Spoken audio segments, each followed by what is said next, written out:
Okay. Hello बच्चों, पिछले class में हम लोग जो डिस्कस किए, गुड मॉर्निंग सभी को। अविरल जी, पल्लवी एंड निशांत जी, आप सभी को good morning. Amit ji good morning. आइए हम लोग चलते हैं टॉपिक पर। और पिछले क्लास में हम लोग बातें किए थे यूनियन एंड इट्स टेरिटरी, संघ और इसके राज्य क्षेत्र, बातें हो चुकी हैं। तो किस प्रकार से न्यू स्टेट फॉर्मेशन होते हैं ये बातें हम लोग कर चुके हैं। हम आर्टिकल्स की जो बातें करनी थी उनकी बातें कर दें और फिर आगे बढ़ेंगे। आर्टिकल में ये आर्टिकल फर्स्ट अनुच्छेद 1, आर्टिकल फर्स्ट में व्यवस्था दिया गया है इंडिया यूनियन के नेम। तो भारत संघ के नेम की बात की गई है। इसके पार्ट आर्टिकल फर्स्ट के फर्स्ट पार्ट में कहा गया है इंडिया दैट इज भारत। तो इस तरह से इंडिया यूनियन की बात आपसे पूछा गया भारत संघ के नाम की चर्चा किस अनुच्छेद में है। आपका जवाब होगा अनुच्छेद 1 आर्टिकल फर्स्ट। आर्टिकल सेकंड में कहा गया है इस्टेब्लिशमेंट और एडमिशन ऑफ न्यू स्टेट्स। तो आर्टिकल सेकंड में कहा गया है नए राज्य का प्रवेश या स्थापना, एडमिशन और इस्टेब्लिशमेंट ऑफ न्यू स्टेट्स। तो नए राज्य का प्रवेश या स्थापना की बात की गई है आर्टिकल फर्स्ट में। आइए देखा जाए। आर्टिकल सेकंड में नए राज्य के प्रवेश या स्थापना, समझिएगा आर्टिकल सेकंड में जो नए राज्य की प्रवेश या स्थापना की बात की गई है वो इस प्रकार से, जैसे कोई भी ग्राउंड भारत को प्राप्त होता है, कोई भी ग्राउंड है अगर प्राप्त होता है, कोई ग्राउंड जब प्राप्त होता है तो उनके लिए हमारे यहां व्यवस्था दिया गया है कॉन्स्टिट्यूशन के आर्टिकल सेकंड में नए राज्य के प्रवेश या स्थापना से संबंधित। कोई ग्राउंड फॉरेन कंट्री का इंडिया को प्राप्त होता है। प्राप्त होने के दो ही तरीके हैं।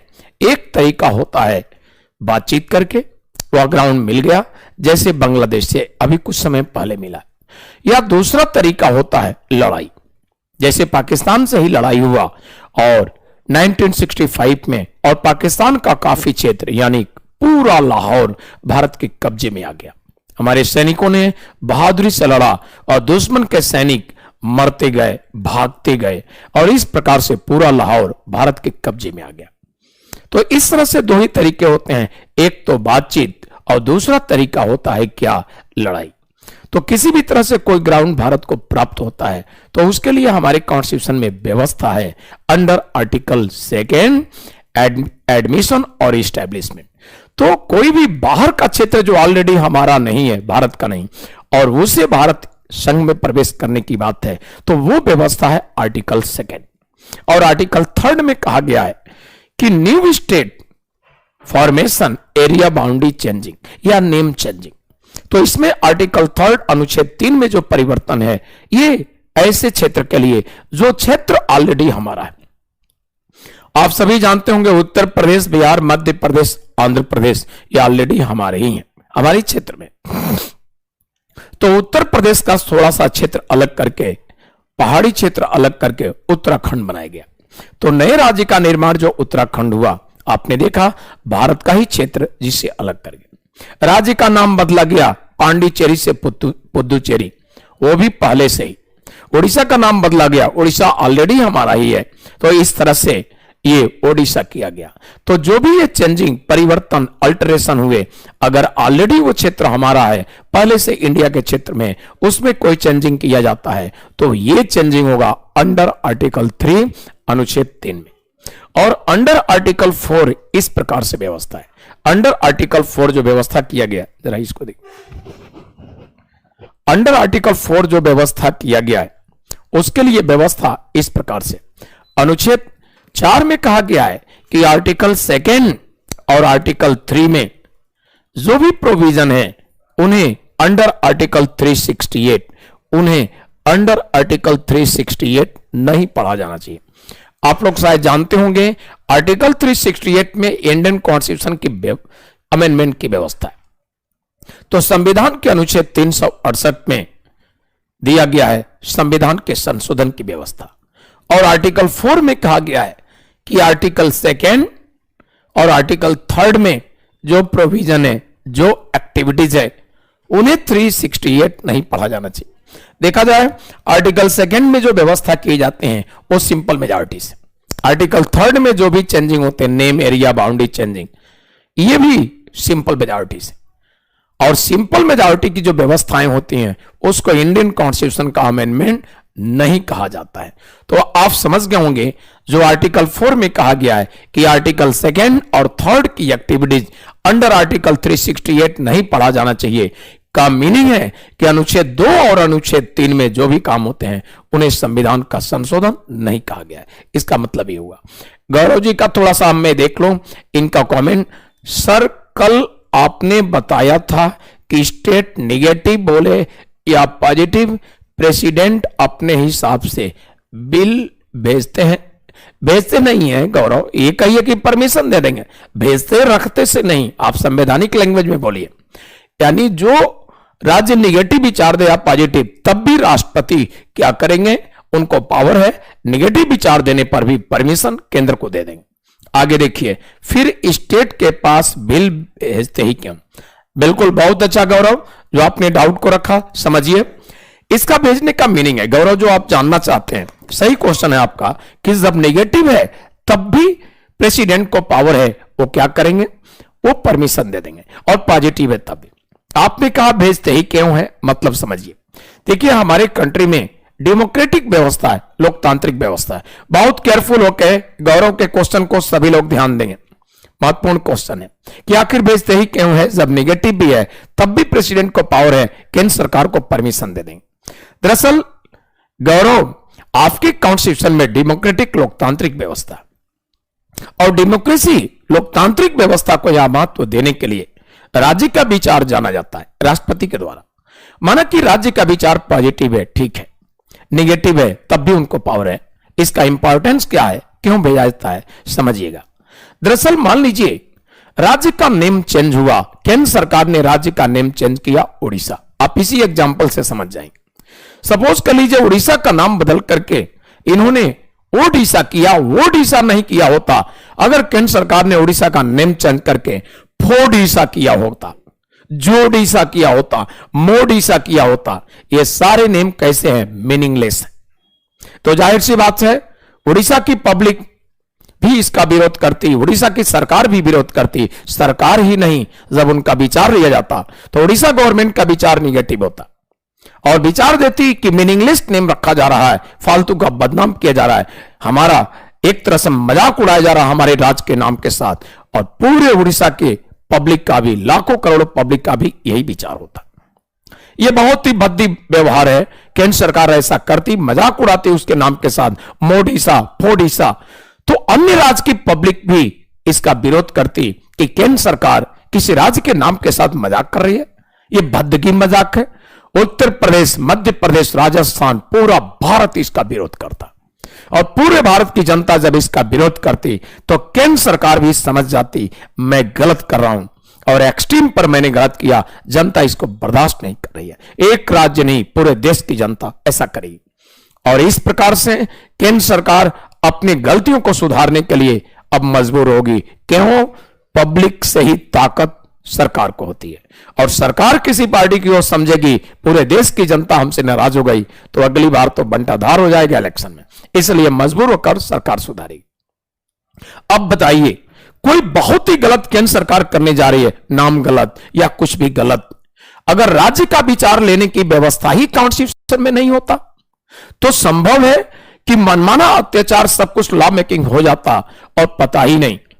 राज्य की सरकार का विचार नहीं लेना है और सेंट्रल गवर्नमेंट मनमाना कर जाती, राज्य के विचार लेने की व्यवस्था नहीं है तो राज्य अपना विचार देता ही कैसे? और राज्य का विचार नहीं आता तो मीडिया में फिर नहीं आता तो पब्लिक का विचार क्यों आता? अर्थात जैसा भी गलत हो जाता और इस तरह से राज्य अपना विचार तक नहीं पाती, विरोध भी नहीं कर पाती, पब्लिक भी नहीं। तो इसलिए कहा जाता कि डेमोक्रेसी के अगेंस्ट है, राज्य सरकार का विचार या पब्लिक का विचार भी लेने की बात नहीं। लेकिन आप जानते होंगे उड़ीसा का नाम बदल करके नरेंद्र मोदी सरकार ने ओडिशा किया और ओडिशा का विरोध क्यों नहीं हुआ? उड़ीसा सरकार भी सपोर्ट किया, पूरे देश की जनता, उड़ीसा की भी जनता ने। क्यों? क्योंकि वो ओडिशा आप जानते होंगे एक लोक नृत्य है। यानी न्यू नेम जो सरकार ने उसका बदला, न्यू नेम किया, उसका रिलेशन सीधे कल्चर से। तो उड़ीसा सरकार और वहां की पब्लिक, पूरे देश की पब्लिक ने समझा कि केंद्र सरकार ने उड़ीसा का ओडिशा जो नाम दिया है, ये कल्चर को इंपॉर्टेंस दिया है, संस्कृति को महत्व दिया है। इसलिए उड़ीसा की सरकार भी फेवर में, पब्लिक भी, पूरे देश की जनता ने, इंटेलेक्चुअल पर्सन ने माना कि बहुत अच्छा नाम रखा। अब समझ गए होंगे, लेकिन विचार लेने की ही व्यवस्था नहीं हो तो गलत भी नाम हो, फालतू टाइप का, और उसकी भी किसी तरह से सुधार के चांसेस नहीं है, क्योंकि विचार लेने की ही बात नहीं है तो रिएक्शन नहीं आएगा, पब्लिक का आवाज नहीं, और इस तरह से मनमाना कुछ भी गलत नाम, कुछ भी व्यवस्था होगा। इसलिए इस विचार का महत्व है, नेगेटिव या पॉजिटिव जो भी विचार होगा उससे सुधार के चांसेज है, और इस तरह से कहा जाएगा ये व्यवस्था फुल्ली डेमोक्रेटिक है, लोकतांत्रिक है। तो जो आपने गौरव जी ने कहा ये बात, जब नेगेटिव होने पर भी ये केंद्र सरकार कर सकती है तो क्यों, अब क्यों का मतलब समझ गए, ऐसा क्यों किया गया। मेरे ख्याल से गौरव जी अब तो आपको दिक्कत नहीं होगा, क्यों ऐसा किया गया है इस बात को समझ गए। और गौरव जी अगर समझ गए हैं तो अपना रिएक्शन दीजिएगा, नहीं समझे हैं तो भी रिएक्शन, ताकि मैं समझ सकूं मेरी बातों को आप समझे कि नहीं। कोई भी अगर न समझा हो तो दे सकता है। समझ गए होंगे सभी लोग। फिर से मैं एक बार बोल दूं, अगर ये व्यवस्था निगेटिव पॉजिटिव, ये विचार लेने की व्यवस्था राय से नहीं होती तो माना कि केंद्र सरकार कुछ बहुत ही गलत करने जा रहा है और विचार लेने की राय सरकार की व्यवस्था नहीं, तो बस मनमाना कुछ भी केंद्र सरकार कर देता, और इस तरह से मनमाना करने की व्यवस्था होता, विचार लेने की व्यवस्था नहीं होता, तो ये डेमोक्रेसी के अगेंस्ट माना जाता। और विचार लेने की व्यवस्था है, रियली अगर बहुत गलत करने जा रहे हैं तो राज्य सरकार नेगेटिव विचार देगी, और नेगेटिव विचार सरकार की नहीं जनता के विचार बनेंगे। अगर बहुत ही गलत काम करने जा रही है तो पूरे देश की जनता उनके अगेंस्ट होगी, और इस तरह से मजबूर होकर सुधारेंगे। अर्थात विचार लेने की व्यवस्था नहीं होता तो ये आवाज जनता का उठता ही नहीं, सरकार विरोध नहीं करता, मनमाना केंद्र सरकार कर देती। इसलिए कहा जाएगा कि इस तरह का विचार व्यवस्था कॉन्स्टिट्यूशन में होना फुल्ली डेमोक्रेटिक है, ये लोकतांत्रिक है। ये अब आप समझ गए हो तो आप अपना विचार दीजिएगा। गौरव समझ गए होंगे। चलिए इनका भी विचार देख लो। गुरुचरण जी का विचार है कि सर किसी डिस्ट्रिक्ट या रेलवे स्टेशन का नाम चेंज करने हैं, तो ध्यान दीजिएगा गुरुचरण जी, डिस्ट्रिक्ट का नेम चेंज करना है तो उसी रिलेटेड स्टेट गवर्नमेंट को पावर है, राज्य सरकार को। और इस प्रकार से देखा जाए तो शहर का नाम राज्य में किसी चेंज करना है तो भी उसी राज्य सरकार को पावर है।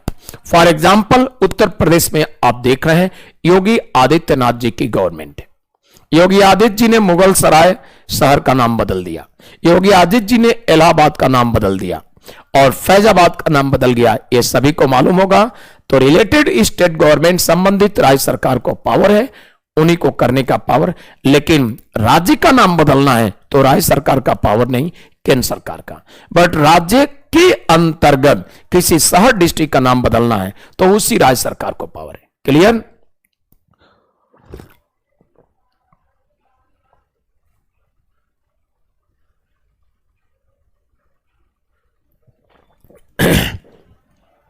एक और लोगों का क्वेश्चन है, मैं देख लूं। निशांत कुमार जी पूछ रहे हैं कि सर 368 एंड 111 में डिफरेंस बता दिए।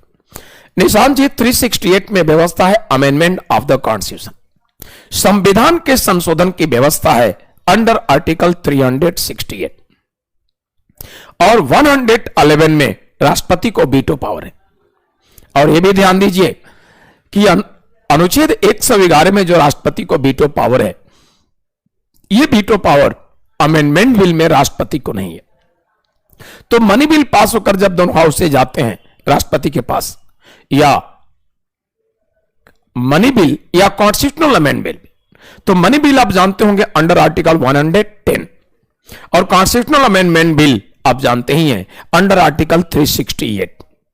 अगर ये दोनों बिल पास होकर दोनों हाउस से जब राष्ट्रपति के पास जाते हैं तो राष्ट्रपति के पास वीटो पावर नहीं होते, वीटो नहीं कर सकते, बाउंडेड है, सिग्नेचर करें।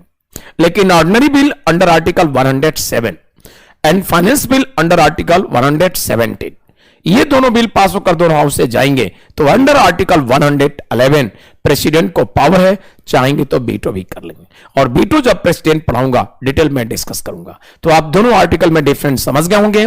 अंडर आर्टिकल 368 इंडियन कॉन्स्टिट्यूशन में अमेंडमेंट का प्रोविजन है और अंडर आर्टिकल 111 इंडिया के प्रेसिडेंट को किसी बिल पर बीटो करने का पावर है। बट यह भी बता चुका हूं कि दो बिल ऐसे हैं जो प्रेसिडेंट बाउंडेड हैं, सिग्नेचर करेंगे, बीटो नहीं कर सकते, money bill and amendment bill.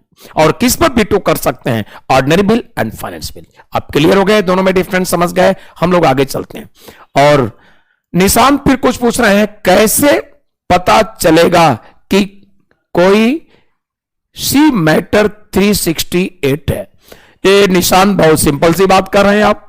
ये कैसे पता चलने की बात है? संविधान संशोधन विधेयक जो आएगा 368 में, संविधान में चेंजिंग परिवर्तन करना है। ये तो बिल शुरू में क्लियर होगा कि अमेंडमेंट बिल है। क्लियर निशान? जैसे मान लीजिए गवर्नमेंट बिल लाई आरक्षण लाने का, और किस बेसिस पर आरक्षण? आरक्षण लाई इकोनॉमिक बेसिस पर। आपके देश के संविधान में इकोनॉमिक बेसिस पर आरक्षण है ही नहीं है, सोशली एजुकेशनली बैकवर्ड कास्ट को। तो जाहिर सी बात है संविधान में व्यवस्था नहीं है, तो सरकार संशोधन करेगी तभी तो यह व्यवस्था देगी। इसलिए यह बिल किस में होगा? 368 में। क्लियर है?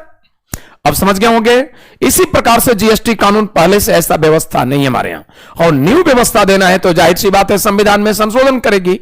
तो क्लियर है 368 में होगा। निशांत मेरे ख्याल से कोई डाउट नहीं। अब तो समझ गए होंगे निशांत। अगर समझ गए हो तो अपना रिएक्शन दीजिएगा। गुरुचरण जी का भी विचार देख लें। सर पावर तो है पर सीएम रे लेता है कि, ये क्या कह रहे हैं? क्लियर नहीं हो रहा है। जब क्लियर नहीं हो रहा है तो मैं जवाब कैसे दूंगा? रे लेता है ने क्लियर कीजिए गुरुचरण, तभी तो हम जवाब दे पाएंगे। तो बाकी और किसी के कोई डाउट नहीं है। हम लोग आगे बढ़ते हैं, नेक्स्ट देखते हैं। आइए देखते हैं। देखिए हम लोग बातें करेंगे अब इस प्रकार से। तो सभी आर्टिकल यहां से हो गए जो हमें आपको एक्सप्लेन करना था, और इसी के बाद हम लोग बातें करते हैं union and it's territory. Topic समाप्त हुआ। हम लोग नेक्स्ट टॉपिक बातें करेंगे, और नेक्स्ट टॉपिक होगा, यह होगा सिटीजनशिप, नागरिकता।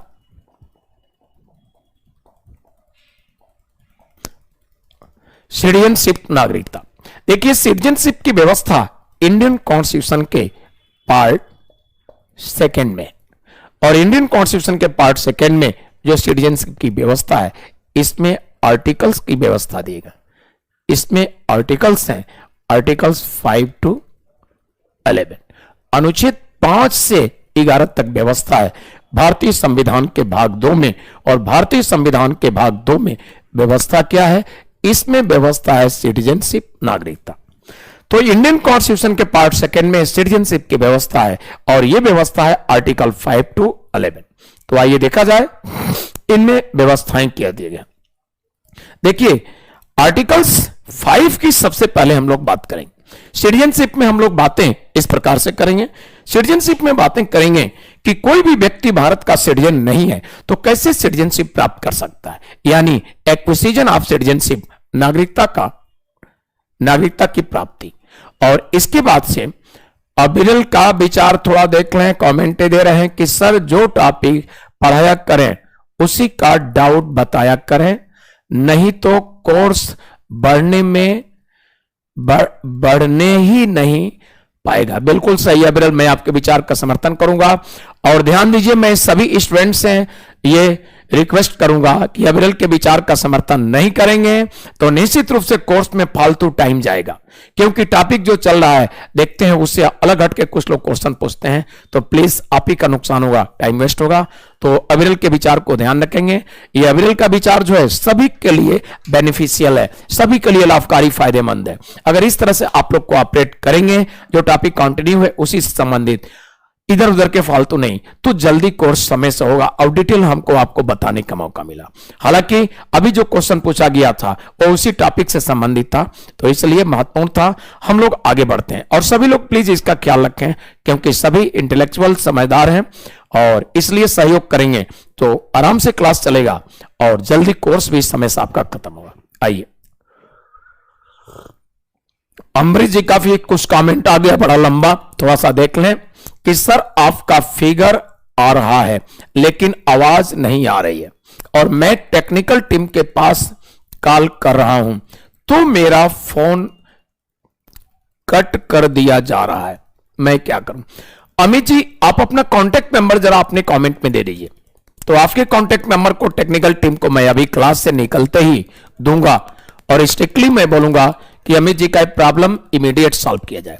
तो प्लीज अपने कमेंट में अमित जी अपने नाम के साथ, जैसे आपका नाम है अमित राज, कांटेक्ट नंबर उसमें मेंशन कर दीजिए, तो वो कांटेक्ट नंबर क्लास से निकलते ही मैं सेंड करूंगा और बोलूंगा ये प्रॉब्लम इस नंबर पर जो दिक्कत है सॉल्व किया जाए।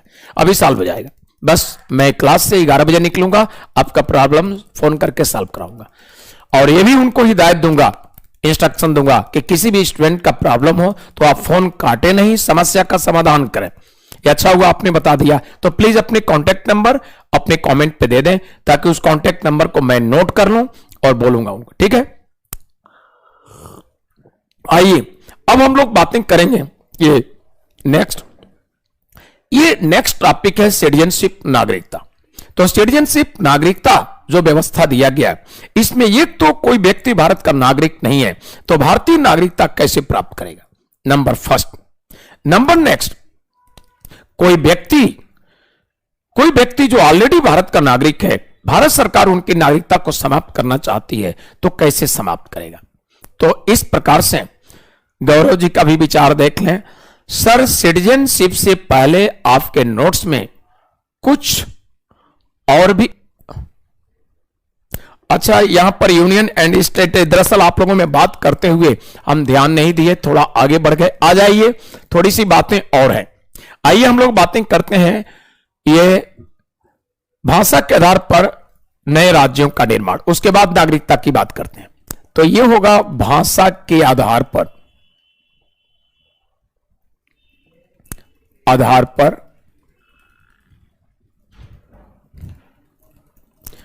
नए राज्यों का निर्माण।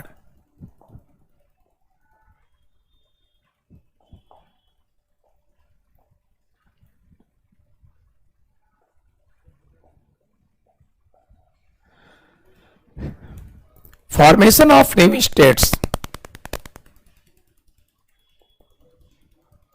Formation of new states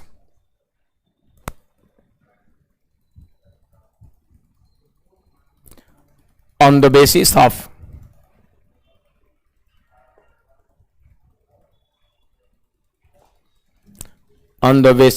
language,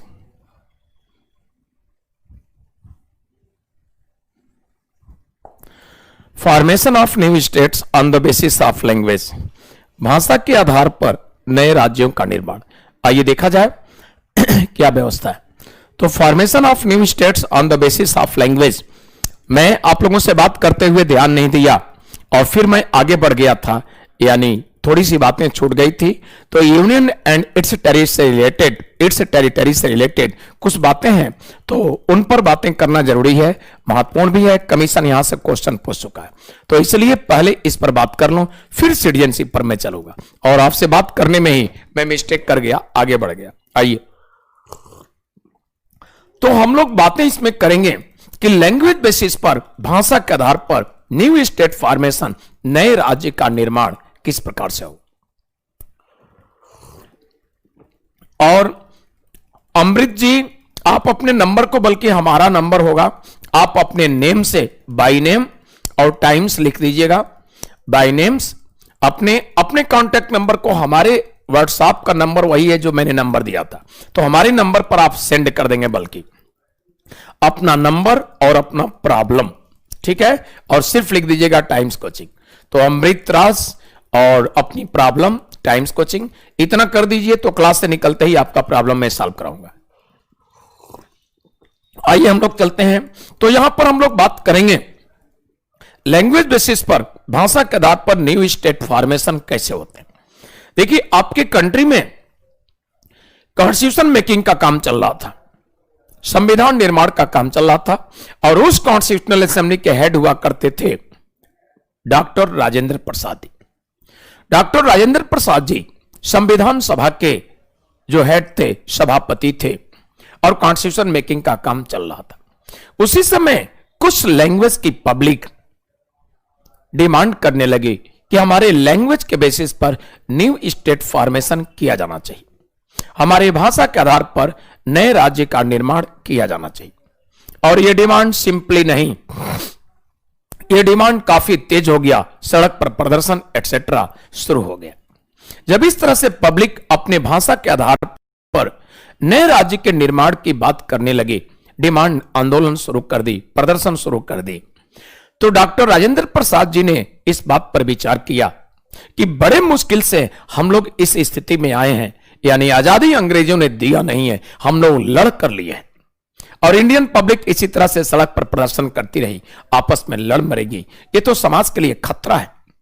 इसलिए उन्होंने क्या किया, उन्होंने इस पर विचार करने के लिए एक कमीशन सेटअप किया। तो राजेंद्र प्रसाद जी ने क्या किया, राजेंद्र प्रसाद जी ने एक कमीशन सेटअप किया और इस कमीशन के हेड राजेंद्र प्रसाद जी ने अपॉइंट किया। इस कमीशन के चेयरमैन इन्होंने अपॉइंट किया, ये चेयरमैन यानी सभापति किसको अपॉइंट किया, एस के धर। एस के धर उस समय इलाहाबाद हाई कोर्ट के एक रिटायर्ड जज थे, तो जुरिडिक्शन मामलों के बहुत बड़े एक्सपर्ट, यानी इलाहाबाद हाई कोर्ट के रिटायर्ड जज थे। और क्या हुआ, इन्हीं के एस के धर महोदय जो इलाहाबाद हाई कोर्ट के रिटायर्ड जज थे, इन्हीं के चेयरमैनशिप में राजेंद्र प्रसाद जी ने एक कमीशन सेटअप किया और इस कमीशन का नाम इन्हीं के नाम पर पड़ गया। ये कमीशन का नाम पड़ा धर कमीशन। तो चेयरमैन के ही नाम पर कमीशन का नाम पड़ गया धर कमीशन, यानी धर आयोग। हम लोग बातें ये करेंगे कि राजेंद्र प्रसाद जी एक कमीशन कब सेटअप किए। ये कमीशन सेटअप हुआ यानी इस आयोग का गठन हुआ, यह समय था जून 1948। तो जून 1948 की बात है। राजेंद्र प्रसाद जी ने भाषा के आधार पर राज्यों के निर्माण की जो डिमांड हुई पब्लिक के द्वारा, उसी पर विचार करने के लिए इन्होंने एक आयोग, एक कमीशन सेटअप किया, जिस कमीशन के सभापति इन्होंने नियुक्त किया एस के धर को, और उन्हीं के नाम पर आयोग का नाम पड़ गया धर आयोग, धर कमीशन। और ध्यान देंगे अब क्या हुआ, ये कमीशन जब सेटअप हो गया तो इस कमीशन ने स्टडी करके अपना रिपोर्ट दिया, और कमीशन अपना रिपोर्ट इस समय दिया था, ये दिसंबर 1948, दिसंबर 1948 में इस कमीशन ने जो रिपोर्ट दिया, रिपोर्ट को ध्यान में रखिएगा। कमीशन अपने रिपोर्ट में दिया था इस प्रकार से, कमीशन अपने रिपोर्ट में दिया कि कमीशन इस रिपोर्ट में दिया कि सिर्फ और सिर्फ लैंग्वेज बेसिस पर, सिर्फ और सिर्फ भाषा के आधार पर भारत में नए राज्य का निर्माण नहीं होना चाहिए, यह गलत है। इन्होंने अपने दलील में दिया कुछ और बातों पर ध्यान देना चाहिए, जैसे इन्होंने दिया ज्योग्राफिकल इंटेग्रिटी, भौगोलिक तारतम्यता, और उसके बाद क्या ध्यान दिया, इन्होंने ध्यान दिलाया कि फाइनेंशियल पॉइंट ऑफ व्यू से थिंकिंग हो, यानी वित्तीय दृष्टिकोण से विचार होना चाहिए फाइनेंशियल पॉइंट ऑफ व्यू से, और ज्योग्राफिकल इंटेग्रिटी, भौगोलिक तारतम्यता को ध्यान में रखा जा सकता है, लेकिन सिर्फ भाषा के आधार पर नए राज्य का निर्माण करना बिल्कुल गलत है। इन्होंने अपने दलील दिए, तो रिपोर्ट में जो भाषा के आधार पर मांग हो रहा था, उनको क्या किया, इन्होंने जबरदस्त विरोध किया, लेकिन और भी दलील दिया कि इस आधार पर, जो आधार मैंने बताया, जैसे ज्योग्राफिकल इंटेग्रिटी, भौगोलिक तारतम्यता, फाइनेंशियल पॉइंट ऑफ व्यू से, वित्तीय दृष्टिकोण से विचार होना चाहिए, बट सिर्फ भाषा के आधार पर नए राज्य का निर्माण नहीं होना चाहिए। जैसे ही धर कमीशन सेटअप हुआ, लैंग्वेज बेसिस पर जो पब्लिक डिमांड कर रही थी नए राज्य के निर्माण का, भाषा के आधार पर जो पब्लिक मांग कर रही थी नए राज्य का निर्माण का, उनका मांग रुक गया, शांत हो गए थे, क्योंकि ये सोचकर शायद उनके फेवर में रिपोर्ट आवे। लेकिन रिपोर्ट धर महोदय का आ गया, यस के धर रिपोर्ट आ गया, धर कमीशन का रिपोर्ट। आप लोग स्वयं सोचकर बताइए कि आप पब्लिक के फेवर में यह रिपोर्ट था, आप यही कहेंगे उनके लिए निगेटिव था, उनके विरोध में था। यानी धर कमीशन का रिपोर्ट बिल्कुल उनके निगेटिव था। क्यों? इन्होंने विरोध किया कि सिर्फ भाषा के आधार पर भारत में नए राज्य का निर्माण नहीं होना चाहिए। कुछ और दलील सुनाया, जैसे वित्तीय दृष्टिकोण से और जैसे भौगोलिक दृष्टिकोण की बात किया, लेकिन इन्होंने भाषा को एक्सेप्ट नहीं किया। ऐसा अमृत राज जी कर रहे हैं कि सर क्या मैं आपके नंबर पर कॉल कर सकता हूं?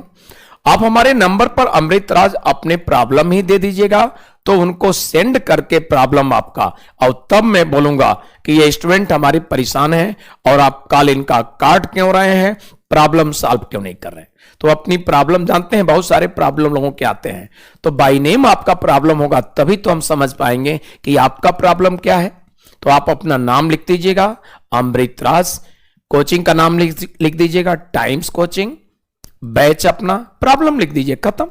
तो प्रॉब्लम क्या है, यानी दिक्कत आपको क्या हो रहा है, अपना नाम, हमारी संस्था का नाम। तो मैं तुरंत अभी क्लास से निकलकर अमृत मैं बात कर लूंगा और उनको सेंड भी कर दूंगा कि ये उनका कांटेक्ट नंबर है अमृत का, इमीडिएट सॉल्व कीजिए। उनको दोबारा शाम को क्लास में, इवनिंग क्लास में कोई दिक्कत ना हो। अब तक जो दिक्कत हुआ तो आपके नंबर हमारे पास होंगे, आपके प्रॉब्लम, तो ये क्लास से एक बात कर देंगे, ठीक है। तो हमारा नंबर जो आपके पास है उसी पर कॉल भी होगा, हमसे बात होगा, और उसी पर वो व्हाट्सएप का भी नंबर है, तो व्हाट्सएप पर आप सेंड कर दें, क्लास से निकलने के बाद मैं कर लूंगा। समझ गए होंगे अमृत? तो आप परेशान ना हो। आइए, तो अब हम लोग बातें करेंगे, जब इन्होंने रिपोर्ट दिया दिसंबर 1948 में, तो चूंकि लैंग्वेज बेसिस पर जो पब्लिक डिमांड कर रही थी, उनके लिए ये रिपोर्ट निगेटिव था, नकारात्मक था, उनके फेवर में नहीं था, इसलिए इनको काफी नाराजगी हुई। और रिपोर्ट आने के इंतजार में जैसे ही ये लोग शांत थे, रिपोर्ट आते ही बस अपना प्रदर्शन शुरू कर दिए। और जब भयंकर प्रदर्शन किए, तो उस समय दिसंबर 1948 की बात है, इंडियन नेशनल कांग्रेस, भारतीय राष्ट्रीय कांग्रेस का राजस्थान के सिटी जयपुर में, जिसे आप लोग पिंक सिटी भी कहते हैं, तो राजस्थान के शहर जयपुर में भारतीय राष्ट्रीय Congress INC, Indian national Congress का सेशन चल रहा था, ये बैठकें चल रही थी। और जिस किसी मुद्दे पर आईएनसी के मेंबर्स डिस्कस कर रहे थे, थिंकिंग कर रहे थे, उन सारे मुद्दे को किनारे कर दिया, इग्नोर कर दिया। यानी आईएनसी ने क्या समझा कि हमारी सोसाइटी के लिए बहुत बड़ी समस्या, बहुत बड़ा मुद्दा इस समय यह है, जो पब्लिक भाषा के आधार पर नए राज्य के निर्माण की बात कर रही है।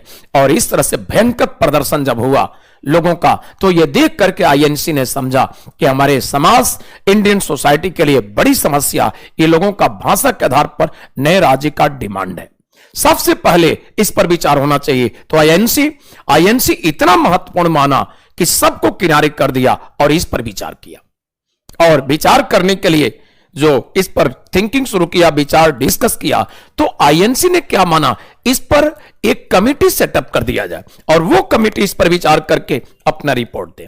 तो आईएनसी ने इंडियन नेशनल कांग्रेस ने इस मुद्दे पर विचार करने के लिए एक कमेटी सेटअप किया और इस कमेटी का नाम पड़ा JBP committee.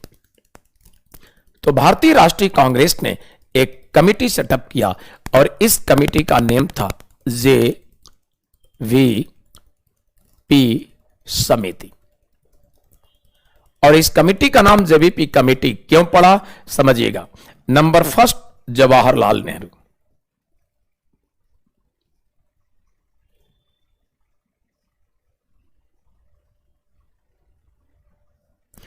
Number next, Sardar Vallabh Bhai Patel. Number next, Sardar Vallabh Bhai Patel.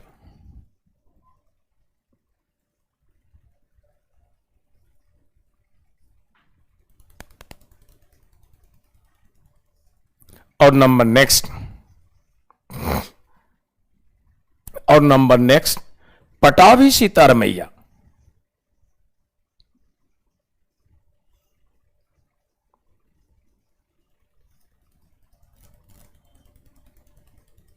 तो भारतीय राष्ट्रीय कांग्रेस, जो हम देशवासियों के लिए बहुत चिंता करती थी, वो समझ गई कि लोगों की ये जो डिमांड आंदोलन चल रहा है, प्रदर्शन अगर इतना भयंकर हो गया तो भारत के ही लोग आजादी से कोई मतलब नहीं, आपस में लड़ मरेंगे और इस डिमांड को लेकर। इसलिए इस मैटर को सीरियस लिया भारतीय राष्ट्रीय कांग्रेस और जयपुर के सेशन में ही इस सच्चाई को समझा। क्या किया? सभी मुद्दे को इग्नोर किया और इस पर हम पब्लिक की समस्या पर विचार करने लगा। और भारतीय राष्ट्रीय कांग्रेस ने विचार करके डिसीजन क्या लिया? उसने डिसीजन लिया कि इंडियन सोसाइटी के लिए, भारतीय समाज के लिए यह मुद्दा बहुत गंभीर है। इस पर विचार करने के लिए तुरंत उसने एक कमेटी सेटअप किया और इस कमेटी का नेम जेवीपी कमेटी क्यों पड़ा आप समझेंगे। इसके फर्स्ट मेंबर का नाम क्या? जवाहरलाल नेहरू, ये पहले सदस्य। तो जवाहरलाल नेहरू जी के नेम के फर्स्ट अल्फाबेट के बेसिस पर जे। सेकेंड मेंबर वल्लभ भाई पटेल, इन्हीं के नेम के फर्स्ट अल्फाबेट के बेसिस पर वी। और थर्ड मेंबर पटाभी सीतारमैया, इनके नेम के फर्स्ट अल्फाबेट के बेसिस पर पी। इसी कारण से इस कमेटी का नाम पड़ा जेवीपी कमेटी। तो जेवीपी कमेटी जो आपने देखा, कमेटी का नाम पड़ा इसी कारण से। और आईएनसी ने क्यों इन तीनों को ही मेंबरशिप दिया? आप सभी लोग मॉडर्न हिस्ट्री पढ़े होंगे तो जानते होंगे, ये तीनों उस समय के बड़े सीनियर लीडर थे और तीनों ही उस समय बड़े सच्चे देशभक्त, बड़े ईमानदारी से कार्य करने की इनमें दक्षता, क्षमता थी। और इतना ही नहीं, तीनों सीनियर ही नहीं, तीनों लोग आईएनसी के हेड रह चुके थे कई बार। तो आईएनसी शायद यही समझा कि ये तीनों बहुत अनुभवी लीडर हैं हमारे आईएनसी के, ये हमारे देश के लिए बड़े सूझबूझ से कुछ काम करेंगे। आपने देखा होगा एज ए फ्रीडम फाइटर कई बार पंडित जवाहरलाल नेहरू और सरदार पटेल में मतभेद हुए, पटाभी सीतारमैया और पंडित जवाहरलाल नेहरू में भी मतभेद हुए। लेकिन यहां पर रिपोर्ट देने में, स्टडी करने में तीनों नेताओं में कोई मतभेद नहीं थे। तीनों नेता इस मुद्दे पर पूरे यूनिटी के साथ अपने विचार रिपोर्ट में दिए। क्या रिपोर्ट इनका आया समझेंगे। ये कमिटी सेटअप हुई थी, एक कमिटी सेटअप हुई थी 1948 में और इस कमिटी ने अपना रिपोर्ट दिया था। कमिटी रिपोर्ट कब दिया था? 1949। समझेंगे रिपोर्ट क्या दिया था।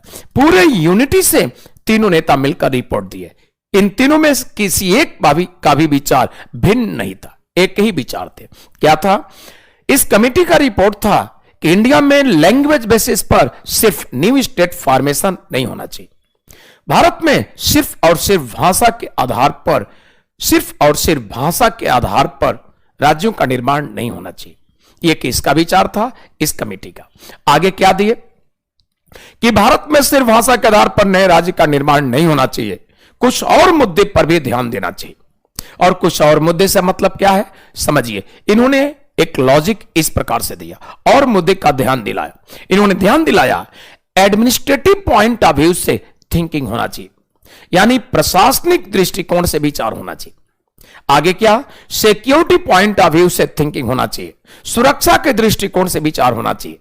तो इस समिति का रिपोर्ट था कि सिर्फ और सिर्फ भाषा के आधार पर भारत देश में नए राज्य का निर्माण नहीं होना चाहिए, सुरक्षा दृष्टिकोण से और प्रशासनिक दृष्टिकोण से विचार होना चाहिए। बट भारत देश में सिर्फ और सिर्फ भाषा के आधार पर नए राज्य का निर्माण करना गलत है। आप लोग बताइए, जब कमिटी सेटअप आईएनसी ने कर दिया तो भाषा के बेसिस पर जो मांग कर रहे थे, नए राज्य के निर्माण का आंदोलन कर रहे थे, वो तो शांत हो गए। ये सोचकर शायद उनके फेवर में रिपोर्ट आवे। लेकिन रिपोर्ट आने के बाद आप लोग बताइए उनकी नाराजगी बढ़ी होगी या कम हुई होगी? आप निश्चित रूप से जवाब देंगे उनकी नाराजगी क्या होगी? बढ़ जाएगी, क्योंकि ये रिपोर्ट उनके फेवर में नहीं था, उनके अगेंस्ट था। इस कारण से नाराजगी भयंकर हो गई और भयंकर प्रदर्शन शुरू कर दिए। यानी 1949, 1950, 1951 आंदोलन बढ़ता ही जा रहा था, इनका प्रदर्शन भयंकर होता जा रहा था। अब समझिए क्या हुआ। तो जब भयंकर होता गया, बढ़ता गया, भयंकर होता गया, आप जानते होंगे तेलुगु लैंग्वेज की जो पब्लिक थी, यानी तेलुगु, कन्नड़, मराठी एटसेट्रा लैंग्वेज की पब्लिक के डिमांड कर रही थी। बट तेलुगु लैंग्वेज की जो पब्लिक थी, उनका नेतृत्व जो संभाल रहे थे, उनके नेता थे और नेता का नाम था पोट्टी श्रीरामुलु। तो तेलुगु लैंग्वेज की पब्लिक आंदोलन कर रही थी, पोट्टी श्री रामुलु के लीडरशिप में। ये थे पोट्टी श्री रामुलु, इन्हीं के नेतृत्व में तेलुगु लैंग्वेज की पब्लिक जबरदस्त प्रदर्शन कर रही थी। तो 1949, 1950, 1951, 52 आते आते और भयंकर हो गया। और आप जानते होंगे, महात्मा गांधी हो या उनके बाद या उनके पहले, हमारे देश में एक परंपरा रहा है, हम लोग जब कोई डिमांड करते हैं तो पहले क्या करते हैं, पहले हम लोग सिंपली डिमांड करते हैं।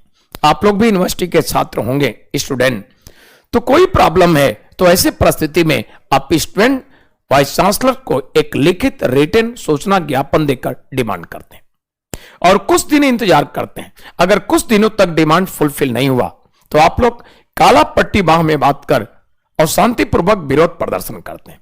कुछ समय इंतजार किए, उससे भी आपके फेवर में कुछ नहीं डिसीजन हुआ तो आप आवाज उठाते हैं, जिंदाबाद मुर्दाबाद, विश्वविद्यालय प्रशासन मुर्दाबाद।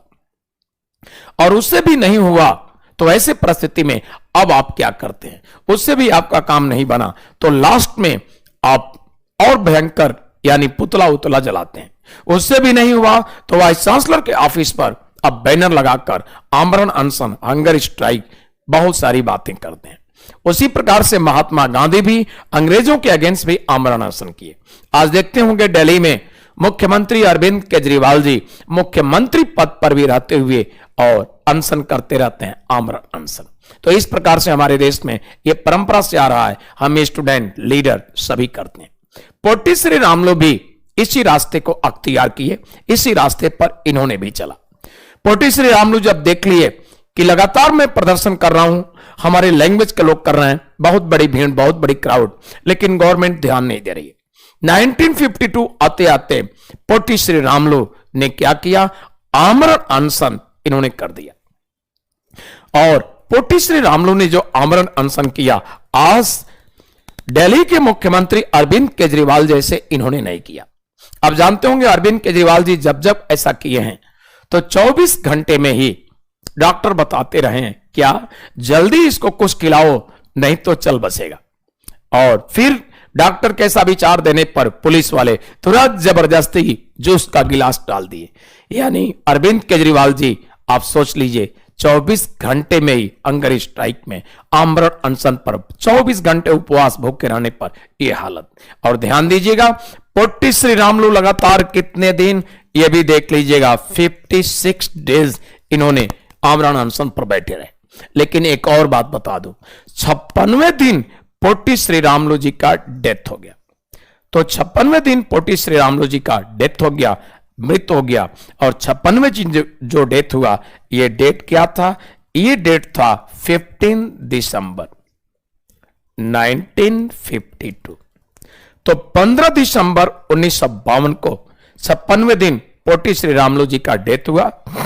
और पोट्टी श्री रामुलु जी का जो डेथ हुआ 56वें दिन, बस आप सभी जानते होंगे, हम इंडियंस पब्लिक बड़े इमोशनल, बड़े भावुक होते हैं, ये तो सभी को पता होगा। और बहुत सारे एग्जाम्पल है जो हम लोग भावुक होकर बड़े गलत निर्णय, बड़े बड़े निर्णय ले लिए। आप याद कीजिए, आपके कंट्री में इंदिरा जी प्राइम मिनिस्टर थी। आपको एग्जाम्पल सुना दूं, 1984 की बात है, इंदिरा जी का डेथ हो गया। किस तरह से डेथ हुआ आप सभी को मालूम है। लेकिन इंदिरा जी के डेथ, मृत्यु के बाद आप हम इतने इमोशनल हो गए। उसके बाद जब इलेक्शन हुआ तो आप याद कीजिए, बस कांग्रेस के नेता किसी मन से सिर्फ इतना बोल दें, अरे इनके पुत्र राजीव गांधी अनाथ हो गए, अरे इनकी माताजी मर गई। आप ये बताइए, राजीव गांधी एक ऐसे नेता के रूप में जो सिर्फ प्लेन चलाना जानते थे, देश संभालना, कोई राज्य डिस्ट्रिक्ट संभालना कोई अनुभव नहीं, न कभी वो मंत्री रहे राज्य में, न केंद्र में, न कभी मुख्यमंत्री, कोई पॉलिटिक्स का अनुभव नहीं। और इमोशनल होकर के आपको याद कीजिए कितनी बम्पर मेजॉरिटी, उत्तर प्रदेश उस समय इंक्लूडिंग उत्तराखंड था। आप जानते ही होंगे 2000 में उत्तर प्रदेश अलग हुआ, इंक्लूडिंग उत्तराखंड, यूपी, यानी उस समय लोकसभा के 85 सीट उत्तर प्रदेश में थे। आज भी बड़ा राज्य वही है, सबसे ज्यादा सीटों वाला। आप देखते होंगे भारत के बड़े नेता बोलते हैं भाषण में कि भारत में दिल्ली यानी केंद्र की सत्ता उत्तर प्रदेश से होकर आती है। मतलब समझ ही गए होंगे, यानी भारत के उत्तर प्रदेश में संभल गया तो छोटे छोटे कई राज्य और यूपी अकेले। सेंस यही है। 85 में से आपने उस समय अकेले कांग्रेस को दिया कितने सीट? 84। सिर्फ एक सीट पर कांग्रेस हारी थी। 85 में से 84 कांग्रेस को। और छोटे राज्यों की कहानी क्या? किसी पार्टी का खाता भी नहीं खोला, टोटल सीट कांग्रेस। जैसे कह लीजिए गोवा, मिजोरम, जो भी छोटे छोटे राज्य, अरुणाचल प्रदेश, दिल्ली, ऐसे राज्यों का जहां 10, 12, 15 इस तरह से 7-8 सीट है, वहां पर यह कहानी। ये क्या? हम लोग इमोशनल होकर एक काम किए। ये भी नहीं सोचे कि जिसको हम प्रधानमंत्री बनाने के लिए जिस पार्टी को वोट दे रहे हैं, क्या हमारे देश को चलाने की क्षमता है या कोई अनुभव है? इतने बड़े देश की जिम्मेदारी दे रहे हैं। सिर्फ ये सोचकर इसी मां मर गई है, बस इसकी मां मर गई है इसलिए बना दो प्रधानमंत्री।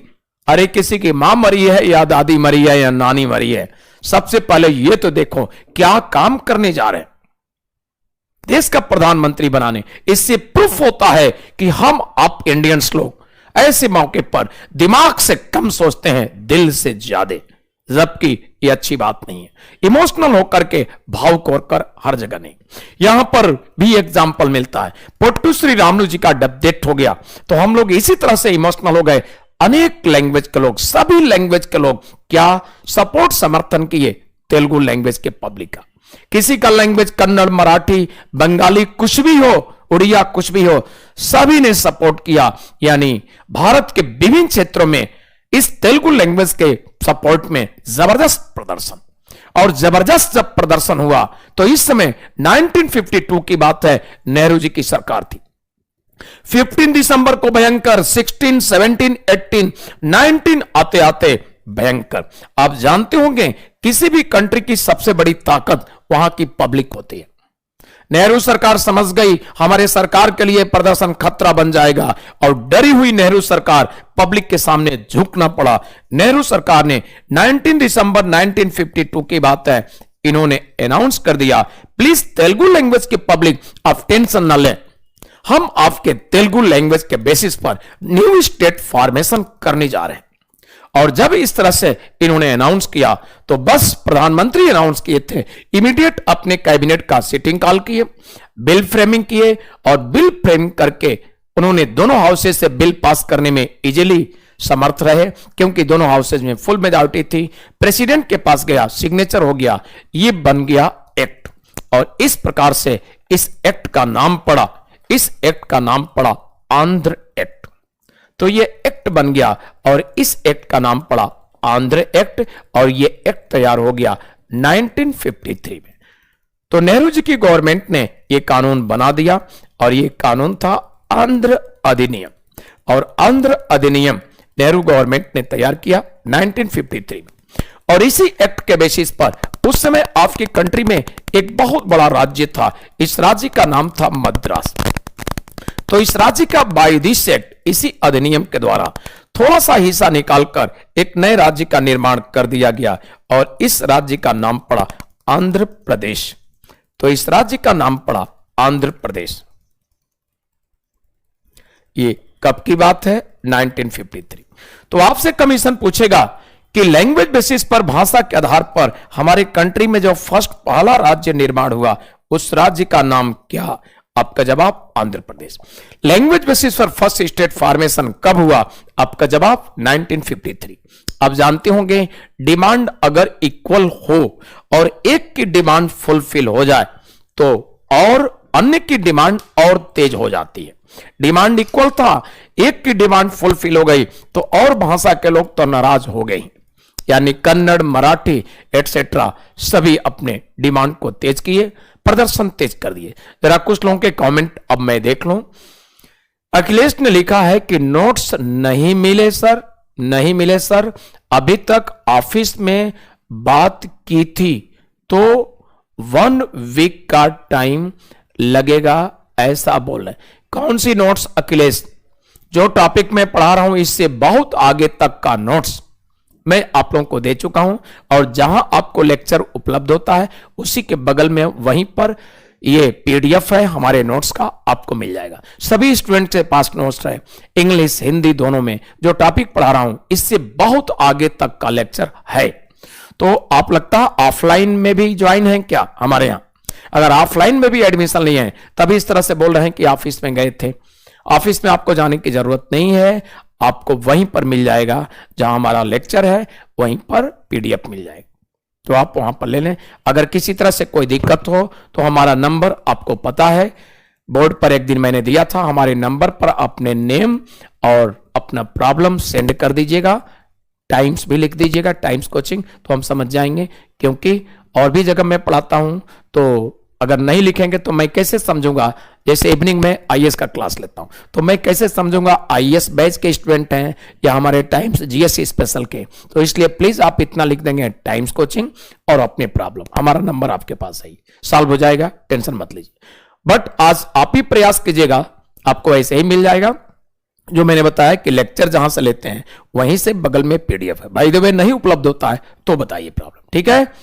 और सुदर्शन जी का भी विचार में देख लूं, सिक्किम आर्टिकल 2 के बजाय आर्टिकल 2A के तहत संघ से क्यों जुड़ा? देखिए सिक्किम की सिचुएशन सुदर्शन जी अलग है।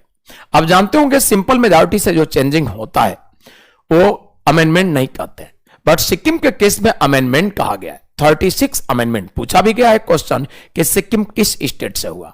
अभी इस कहानी पर मैं चलूंगा और थोड़ी देर के बाद अभी चर्चा कर दे रहा हूं, ठीक है? लेकिन आपका क्वेश्चन है तो अभी मैं बता दूं। दरअसल सिक्किम में जानते हैं, क्वेश्चन आ गया तो बता दूं, सिक्किम में जानते हैं, सिक्किम एक प्रिंसली स्टेट था और सिक्किम जो प्रिंसली स्टेट था उसके हेड हुआ करते थे चोग्याल। तो सिक्किम जो प्रिंसली स्टेट था यानी देसी रियासत, तो देसी रियासत में आप सुदर्शन जानते होंगे कहीं किंग, कहीं क्वीन, कहीं जमींदार था। लेकिन अकेला सिक्किम एक ऐसा प्रिंसली स्टेट जिसके प्रिंसली स्टेट के हेड, जिस प्रिंसली स्टेट के हेड राजा रानी जमींदार नहीं, क्या था? चोग्याल। और सिक्किम पर जो प्रिंसली स्टेट का हेड चोग्याल था, ये सिक्किम पर चोग्याल जो प्रिंसली स्टेट का हेड था बहुत ही आतताई, निरंकुश, ऑटोक्रेटिक, अत्याचारपूर्ण ढंग से वहां के पब्लिक पर रूल शासन करता था, बहुत अत्याचारपूर्ण ढंग से। और फिर क्या हुआ? इस पर क्या हुआ कि धीरे धीरे भारत का भी पार्शियल रूल हुआ। तो भारत का पार्शियल रूल इस पर कब हुआ? इन 1974, 1974 में इंडिया का, हमारे कंट्री इंडिया का भी रूल शुरू हो गया। लेकिन इंडिया का जो रूल शासन इस पर हुआ कंप्लीटली नहीं, मैंने अभी बोला पार्शियल, आंशिक रूप से। बट एक बात मैं बताना चाहूंगा, जैसे सुदर्शन, मान लीजिए आपको खाने में मिठाई स्वीट के रूप में हमेशा क्या मिलता है? हमेशा मिलता है, सपोज कर लीजिए, लड्डू। तो आप स्वीट का मतलब समझते होंगे, बस लड्डू का जो टेस्ट है वही तो होता है स्वीट, और किसी स्वीट का टेस्ट ही नहीं लिए, कभी नहीं मिला। लेकिन मान लीजिए कभी कोई रसमलाई एक टुकड़ा ही सही थोड़ा सा दे दिया और कहा कि ये मिठाई, तो आप समझ गए कि आज तक मैं गलतफहमी में था, आज तक हमको गलत नॉलेज था। जो स्वीट मिठाई का मतलब लड्डू, वही टेस्ट में जानता था। लेकिन ये जो आज टेस्ट लिया आपने, आप समझ गए लड्डू से कई गुना बेहतर है, बड़ा सॉफ्ट आपको मुंह में लगा, बड़ा अच्छा टेस्टी। तो आप अब कंपेयर करेंगे कि उससे अच्छा ये मिठाई जो अभी मिला, रसमलाई। उसी प्रकार से बड़ा अत्याचारपूर्ण शासन इसका था। लेकिन इंडिया एक डेमोक्रेटिक कंट्री है। 1974 में जब इसका पार्शियल रूल हुआ तो इंडिया का रूल शासन बड़ा ही उदार, बड़ा ही ह्यूमनिस्टिक, बड़ा मानवीय, बहुत ही लिबरल। तो बहुत ही लिबरल, बहुत ही ह्यूमनिस्टिक, यानी बहुत ही उदार और बहुत ही मानवीय, लोकतांत्रिक, डेमोक्रेटिक रूल का तरीका किसका था? इंडिया का। तो शासन का मतलब अब वही जानते थे। लेकिन इंडिया का भी शासन का तरीका जब यहां के पब्लिक को मिला तो बस उनको अभी तक लड्डू था, अब रसमलाई टाइप का कंपेयर करने लगे। और फिर कंपेयर करने लगे तो इनके अंदर, यहां के पब्लिक के अंदर, इनके प्रति, चोग्याल के प्रति अनसेटिस्फैक्शन, असंतुष्टि, नाराजगी जगा। और किसके फेवर में सहमति? भारत के फेवर में। बहुत अच्छा रूल। अब क्या हुआ? 1975 आफ्टर 1 ईयर, 1975 में क्या हुआ? यहां पर जनमत संग्रह हुआ। और जब जनमत संग्रह हुआ तो 1975 की बात है, इंडिया का अब इस पर कंप्लीट रूल हो गया। तो इंडिया का अब इस पर क्या हुआ? कंप्लीट रूल हो गया। तो आपसे कमीशन अगर पूछता है कि सिक्किम पर कंप्लीट रूल इंडिया का कब हुआ, आपका जवाब 1975। आपसे पूछा गया कि सिक्किम पर इंडिया का पार्शियल रूल कब शुरू हुआ, आपका जवाब।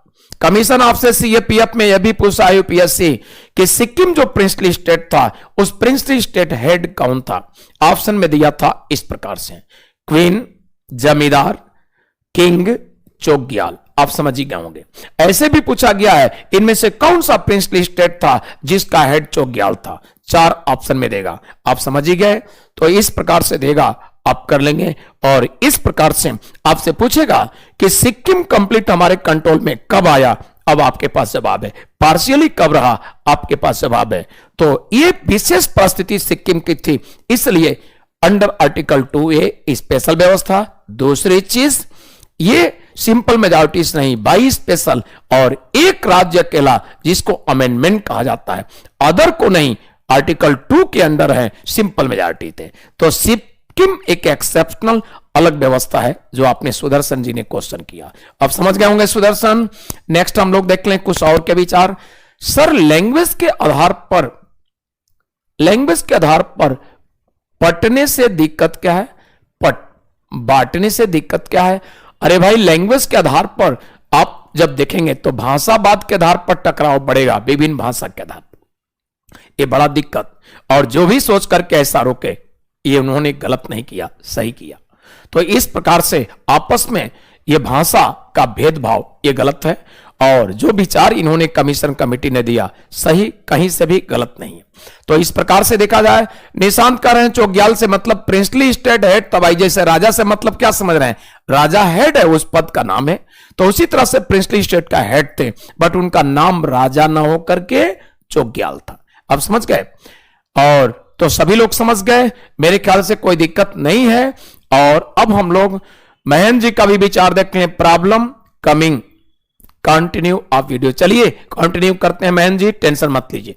तो इस प्रकार से 1953 में न्यू स्टेट फॉर्मेशन हुआ और न्यू स्टेट का नाम आंध्र प्रदेश। जब एक स्टेट फॉर्मेशन हुआ तो अदर लैंग्वेज के पब्लिक की नाराजगी बढ़ी, और नाराजगी जब बढ़ी तो नेहरू सरकार समझ गई कि अन्यों के डिमांड को हम इग्नोर नहीं कर सकते। इसलिए इस पर विचार करने के लिए नेहरू गवर्नमेंट ने एक कमीशन सेटअप किया।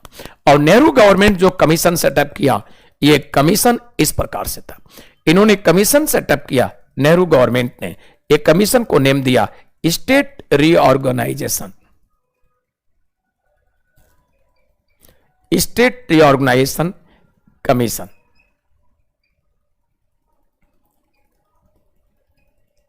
राज्य पुनर्गठन आयोग, ये कमीशन सेटअप किया, राज्य पुनर्गठन आयोग।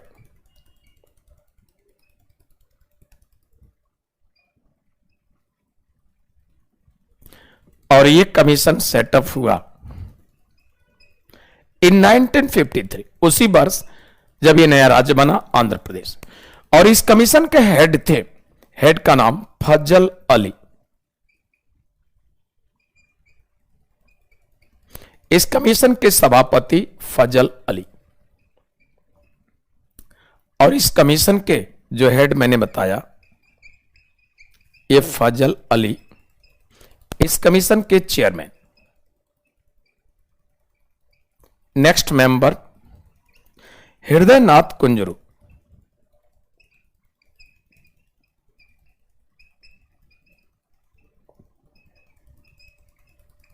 ये नेक्स्ट मेंबर थे हृदय नाथ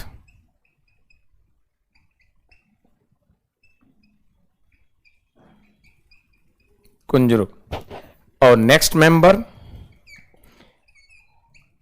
के.एम. पनिक्कर।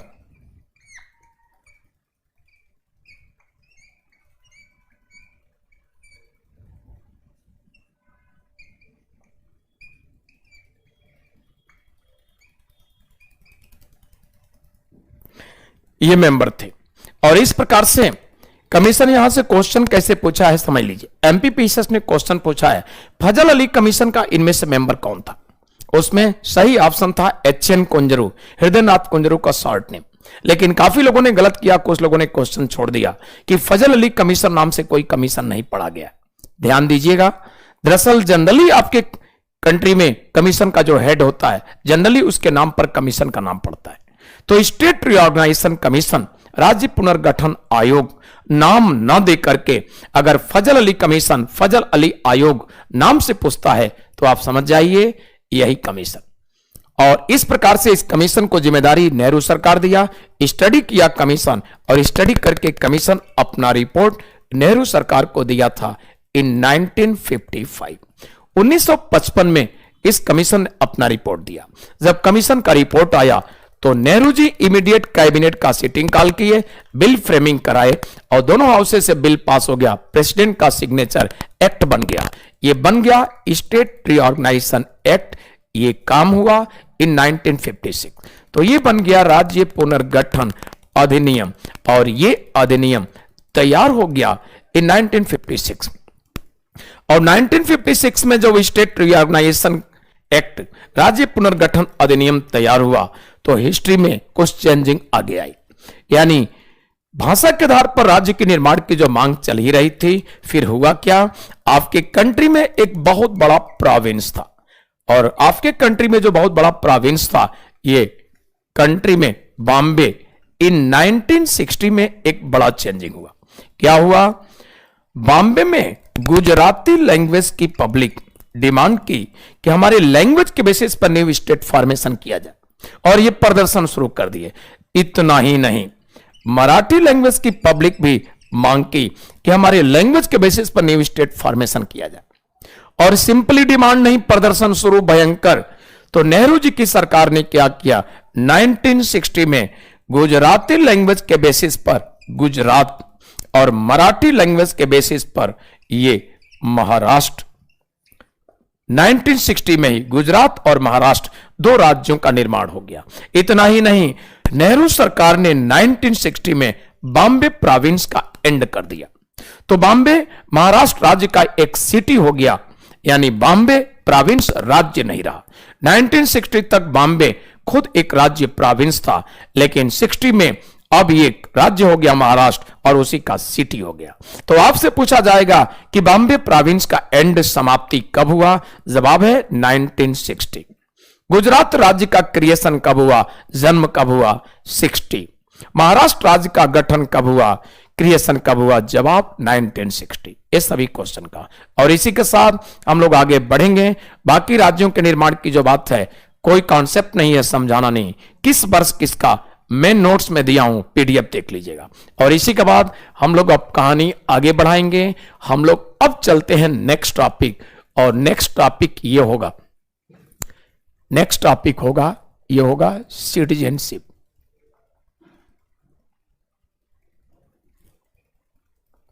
नागरिकता।